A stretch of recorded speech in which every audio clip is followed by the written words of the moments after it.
Kirk Duckwall here with Mastermind the Market, your real estate stats update for the Twin Cities market.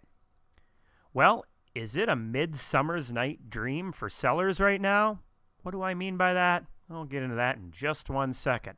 But first, make sure you click on that subscribe button. We know that knowledge is power, and the more knowledge that you have about our Twin Cities real estate market, the more that you can leverage that to your advantage. Let's dive into the data. Showings per week, per listing, median sale price range jumped back up after 4th of July week. We talked about that as a possibility in last week's video. So it was at a 3.98 up to a 4.28. This is the average number of showings per week, per listing in the median sale price range in the Minneapolis-St. Paul area. We are still, though, tracking behind last year at this time, which was at a 5.81. However, this 4.28 is actually pretty normal in years past outside of 2020. Total number of showings, 2546. This is up from the previous week. Again, not a big surprise there, but tracking, again, behind last year's 2985. Looking at interest rates, we can see interest rates are ticking back down, but still holding in that predicted range right around 3%. So they moved down to 2.90. So if the trend continues, it wouldn't be too surprising to see this tick back up, as that's been kind of the ongoing trend week over week over week. This is kind of the first time we've had a few weeks running where it's falling back.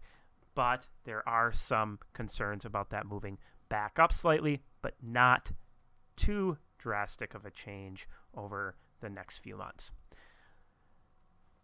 New listings coming into the marketplace. This is for 4th of July week. We can see that ticked way down, but not uncommon for that time of year, holiday week. So it was at 1890 down to 1343. The early numbers coming in, though, for the last 7 days is that is moving back up.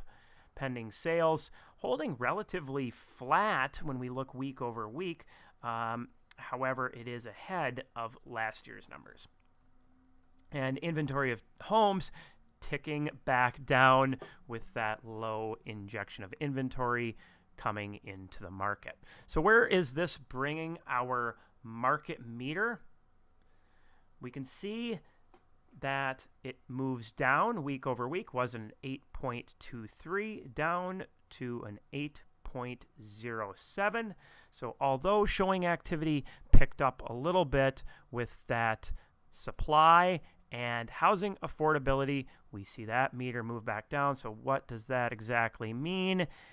It's still in that seller's market, but continues to move more towards the balanced market range. When we look out over the next 30 days, next week is going to be a big week, right? So is this a midsummer's night dream for sellers that we saw that jump in showing activity? Well, when the numbers come out for next week, which I would expect to actually fall back, but if they do hold stable, this could end up being a stronger seller's market than normal for this time of year. So that's definitely something to keep an eye on. Still, for buyers, though, it's significantly better than it was in the spring, and it does look like we have a lot of new listings with the coming soons posted, so you definitely want to keep your eyes out on that. Hopefully you found this information beneficial. Take care, be safe, have a great week. Oh, and I forgot to mention, yes, the TV show. If you haven't had that opportunity yet, check that out on the CW23. If you like this content, we dive deep into the data on that Friday mornings, 8:30. So check that out. If you don't have the opportunity to catch it at that time, we do put all of our shows up at TwinCitiesRealEstateShow.com as well. Take care.